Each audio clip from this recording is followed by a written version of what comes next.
Big boss ലാലേട്ടൻ വന്നു ജാസ്മിനോട് കുറച്ച് കാര്യങ്ങൾ ചോദിക്കുന്നുണ്ട്.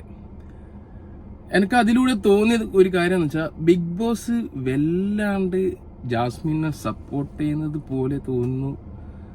അതുമാത്രമല്ല, ഇതിനു മുമ്പ് ഒരു കത്ത് വന്ന സമയത്ത് കമന്റ് ബോക്സ് മൊത്തം ഇവളെന്തിനാ സപ്പോർട്ട് ചെയ്യണമെന്ന് പറഞ്ഞിട്ട് കുറേ കാര്യങ്ങൾ കണ്ടു.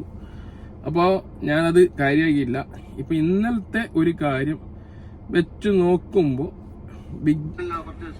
ഭയങ്കര കരച്ചിൽ കാര്യങ്ങള് എന്താണ് ജാസ്മിന്റെ പ്രോബ്ലം? അത് വളരെ കാര്യമായിട്ട് ചോദിക്കുകയാണ്. ജാസ്മിന് അങ്ങനെ അല്ലായിരുന്നല്ലോ. ജാസ്മിൻ നല്ലൊരു പ്ലെയർ ആണ്, വന്നപ്പോൾ വളരെ ആക്റ്റീവ് ആയിട്ടുള്ള ഒരു കുട്ടിയായിരുന്നു. പക്ഷെ വളരെ മെന്റലി ഡിസ്റ്റർബ്ഡ് ആണെന്ന് ഞങ്ങൾക്ക് മനസ്സിലാകും. കഴിഞ്ഞ ഒരാഴ്ചയായിട്ട് ഞങ്ങൾ കണ്ടുകൊണ്ടിരിക്കുകയാണല്ലോ. എന്താണ് ഞങ്ങളുടെ കൂടെ ഷെയർ ചെയ്യൂ, ജാസ്മിന് എന്താണ് പ്രോബ്ലം? എനിക്ക് എന്തൊക്കെയോ പറ്റിപ്പോയി. ഞാൻ ഇന്നലെ കൺഫ്യൂഷൻ റൂമിൽ പോയി ബിഗ് ബോസിനോട് കുറെ സംസാരിച്ചിരുന്നു. ഞാനിവിടെ ഉറപ്പായി ലാലേട്ടന്റെ എപ്പിസോഡിൽ വരുമ്പോ ലാലേട്ടൻ പറയുന്നത് കേൾക്കുമ്പോഴും അവിടുത്തെ കയ്യടി കേൾക്കുമ്പോഴും അല്ലെങ്കിൽ കുറച്ച് നമുക്കായിട്ട് മനസ്സിലാവുന്ന കുറച്ച് കാര്യങ്ങളുണ്ട്. ഒരു പക്ഷേ ഞാനിവിടെ ഉദ്ദേശിക്കുന്നതൊന്നും ആയിരിക്കില്ല പുറത്തോട്ട് വരുന്നത് എന്നുള്ളൊരു ഇത് എനിക്ക് ഉണ്ടായിരുന്നു. നിങ്ങൾ ഉദ്ദേശിക്കുന്നതല്ല പുറത്തേക്ക് വരുന്നത്, എന്നുവെച്ചാൽ നിങ്ങൾ കാണിക്കുന്നതാണ് പുറത്തേക്ക് വരാം. ഉദ്ദേശിക്കുന്ന ഒരിക്കലും പുറത്തേക്ക് വരില്ല. നിങ്ങൾ എന്താണോ കാണിക്കുന്നത് അതാണ് പുറത്തേക്ക് വരിക. മനസ്സിലായോ? ഇങ്ങനെയൊക്കെ ആയിരിക്കും അല്ലെങ്കിൽ നെഗറ്റീവ് ആയിരിക്കും. എന്നാലും എനിക്കൊരു വിശ്വാസം ഉണ്ടായിരുന്നു, എന്തെങ്കിലും ഞാനൊരു തെറ്റ് ചെയ്യുന്നില്ല എന്നുള്ള വിശ്വാസത്തിലായിരുന്നു ഞാൻ. എന്തെങ്കിലും തെളിയിക്കും അല്ലെങ്കിൽ നിങ്ങൾ തെറ്റ് ചെയ്യുന്നുണ്ടോ ഇല്ലയോ എന്ന് നിങ്ങളെ വിശ്വാസമായിരിക്കും. പക്ഷെ പുറമേ നിന്ന് കാണുന്ന ആൾക്കാർക്ക് നിങ്ങൾ എന്തൊക്കെയോ ചെയ്യുന്നു എന്നുള്ളതാ ഉള്ളൂ.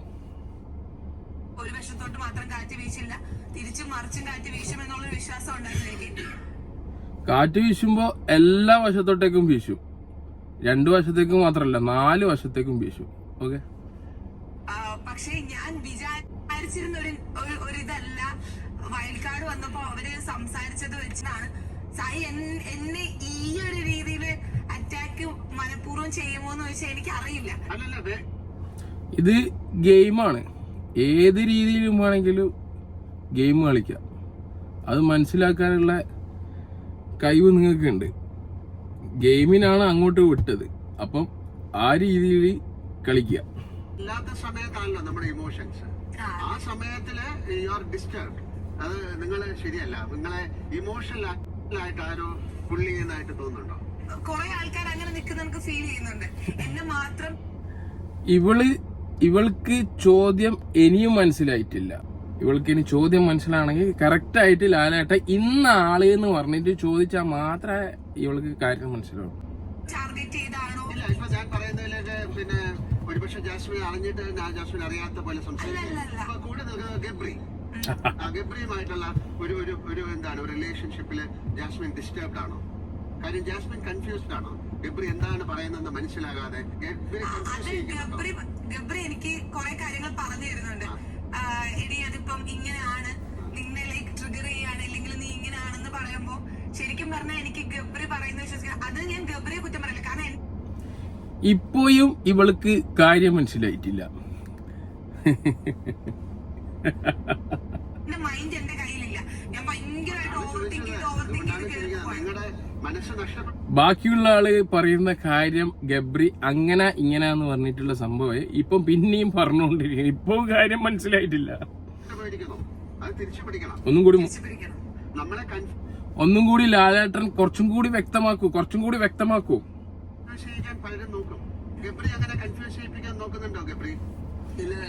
അതായത് ഒരു പ്രാവശ്യം അവരുടെ അടുത്ത് പറയുന്നതായിരിക്കില്ല ഗബ്രി പിന്നീട് പറയുന്നത് എന്നാണ് എനിക്ക് മനസ്സിലാകുന്നത്. അവര് പറയുന്നതാണോ ജാസ്മിൻ? ഇപ്പൊ ഞാൻ അവരുടെ അടുത്ത് ഒരു കാര്യം പറയുന്നുണ്ട്, അപ്പം എന്റെ മനസ്സിൽ കയറിയിരിക്കുന്ന ഒരു സാധനം വേറെയാ. അപ്പൊ അവന്റെ അടുത്ത് പറയുന്നുണ്ട് എടി അത് അങ്ങനല്ല. അപ്പൊ എനിക്ക് ഇവനെ വിശ്വസിക്കണോ, എന്റെ മനസ്സ് പറയുന്ന വിശ്വസിക്കണോ? ഞാൻ കൺഫ്യൂസ് ആണ്. ഞാൻ ഒരു ഉദാഹരണത്തിൽ ഞാൻ ചോദിക്കാം. ഗബ്രി പറയാണ് ജാസ്മിൻ എനിക്ക് നിങ്ങളെ ഇഷ്ടമാണ് എന്ന് പറഞ്ഞാൽ നിങ്ങൾ എന്തായിരിക്കും അതിൽ ഉദ്ദേശിക്കുന്നത്? അതോ പിന്നെ വെറുതെ ഇഷ്ടമാണോ, അതോ റൊമാൻസ് ആണോ? അങ്ങനെ ഒരുപാട് കാര്യങ്ങളുണ്ട്. അപ്പൊ നിങ്ങൾ കൺഫ്യൂസ്ഡ് ആണ്. കുറച്ച് കഴിയുമ്പോൾ അയാൾ പറയുന്നത് എനിക്ക് അതൊന്നും അല്ല, നിങ്ങൾ വേറൊരാള് പോലെ. ശരിക്കും പറഞ്ഞാൽ ലാലേട്ടൻ വലിച്ചു നീട്ടാണ്ട് നേരത്തെ ഈ കാര്യം പറഞ്ഞാൽ മതിയായിരുന്നു.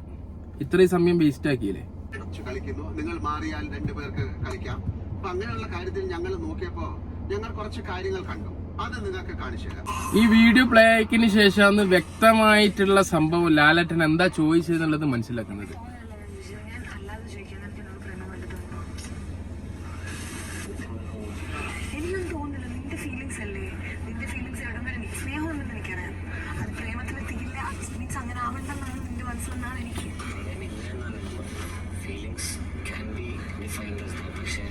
അങ്ങനെ പറഞ്ഞ ഇത് പറയുന്നതാണ് ആൾക്കാർ കൺഫ്യൂസ്ഡ് ആക്കുന്നത്. നീ അടിപൊളിയായിട്ട് കളിക്കുന്നുണ്ട്, നീ അച്ഛനാന്ന്, ഭാര്യയാന്ന്, ഭാര്യന്റെ അമ്മുമ്മയാണ്, അമ്മുമ്മന്റെ അമ്മുമ്മയാണ്, എല്ലാന്ന്. അത്രേ ഉള്ളൂ ഈ വീഡിയോ, അത്രേ ഉള്ളൂ.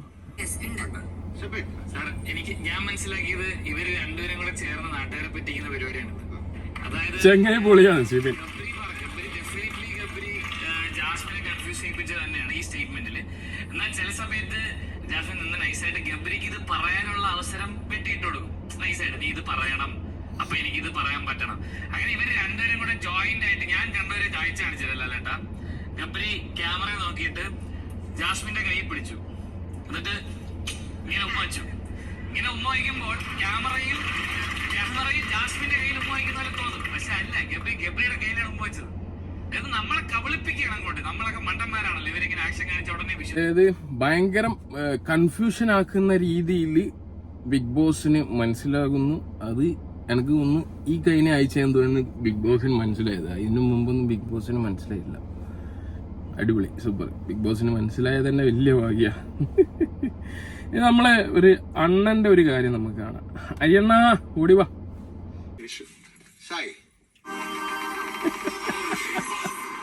സന്തോഷത്തിന്റെയും സമൃദ്ധിയുടെയും അതിലുപരി സമാധാനത്തിന്റെയും നല്ലൊരു വിഷു സായിക്കും ബിബി ഫാമിലിക്കും പിന്നെ ഞങ്ങളുടെ സ്വന്തം ലാലേട്ടനും ആശംസിക്കുന്നു. ഹാപ്പി വിഷു.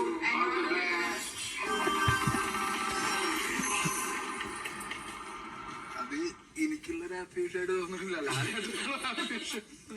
അവർക്ക് പറയാലോ, തിരിച്ചു പറയാലോ. അതെ അതെ, ഞാനങ്ങനെ ആഘോഷങ്ങളൊക്കെ ഭയങ്കര അങ്ങനെയുള്ളതാണ്. അപ്പൊ എന്തായാലും കണ്ടതിൽ ഭയങ്കര സന്തോഷം.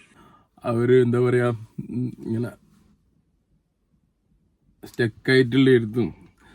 അതുപോലെ തന്നെ എന്താ പറയണ്ടേ, ഇവള് ഈ ഇത് പറഞ്ഞ് റിവ്യൂ പറഞ്ഞ് ആ ഒരു സ്റ്റൈലിലേക്ക് ആശംസയും കൊണ്ടെത്തിച്ചിരിക്കുകയാണെന്ന് തോന്നുന്നു സ്നേഹ. കുറെ ഇമോഷണൽ ആയിട്ടിരുന്ന ഓരോരാളെ വിഷ് കണ്ടതിന് ശേഷം ഈ ഒരു വിഷ് കണ്ടപ്പോൾ ഞാനും പാത്തും ഒന്ന് പൊട്ടി ചിരിച്ചു കേട്ടോ.